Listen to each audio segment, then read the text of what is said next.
नवरात्रि के पहले दिन माता दुर्गा के शैलपुत्री रूप की आराधना की जाती है।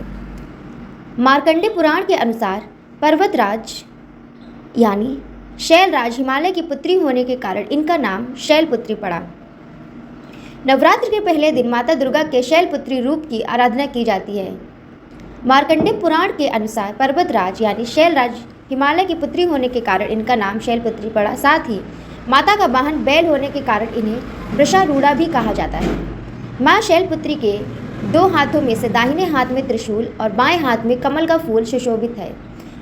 पूजा के दौरान माता शैलपुत्री के मंत्र का जप करना चाहिए। मंत्र है ओम ऐं ह्रीं क्लीं शैलपुत्रे नमः।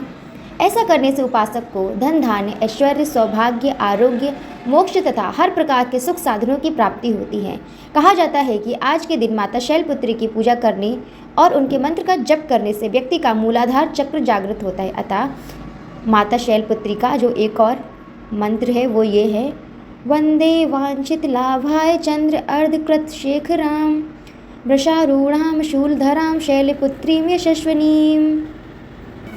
इस प्रकार माता शैलपुत्री के मंत्र का कम से कम 11 बार जप करने से आपका मूलाधार चक्र तो जागृत होगा ही, साथ ही आपके धन धान्य ऐश्वर्य और सौभाग्य में वृद्धि होगी और आपको आरोग्य तथा मोक्ष की प्राप्ति भी होगी। माता शैलपुत्री का स्वरूप कैसा है? पर्वतराज हिमालय की पुत्री पार्वती के स्वरूप में साक्षात शैलपुत्री की पूजा देवी के मंडपों में पहले नवरात्र के दिन होती है। माता शैलपुत्री का स्वरूप बेहद शांत और सरल है। माता ने दाएं हाथ में त्रिशूल और बाएं हाथ में कमल धारण किया हुआ है। यह नंदी नामक बैल पर सवार संपूर्ण हिमालय पर विराजमान है। यह वृषभ वाहन शिवा का ही स्वरूप है। घोर तपस्या करने वाली शैलपुत्री समस्त वन्य जीव जंतुओं की रक्षक भी हैं। शैलपुत्री के अधीन वे समस्त भक्तगण आते हैं जो योग साधना तप और अनुष्ठान के लिए पर्वतराज हिमालय की शरण लेते हैं।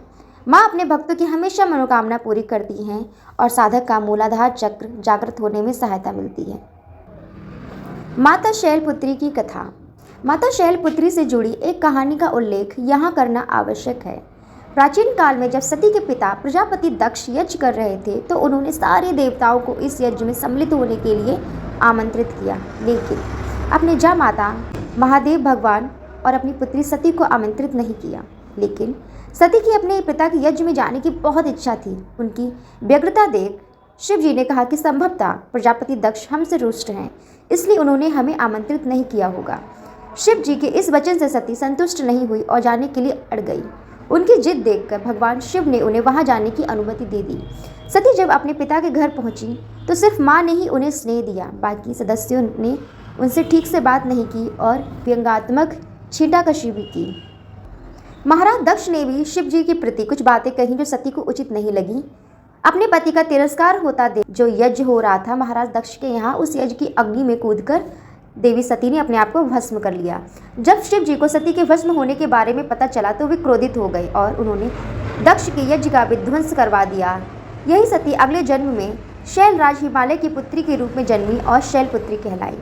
शैलपुत्री का विवाह भी शिव भगवान से हुआ और फिर से भी उनकी पत्नी बन गई, क्योंकि जो शैलपुत्री हैं वो पार्वती का ही एक रूप है। ऐसा कहा गया है कि माँ दुर्गा के इस शैलपुत्री स्वरूप का पूजन करने से उपासक की सभी मनोकामनाएं पूर्ण होती हैं और कन्याओं को मन वांछित वर की प्राप्ति होती है और साधक का मूलाधार चक्र जागृत होने में सहायता मिलती है।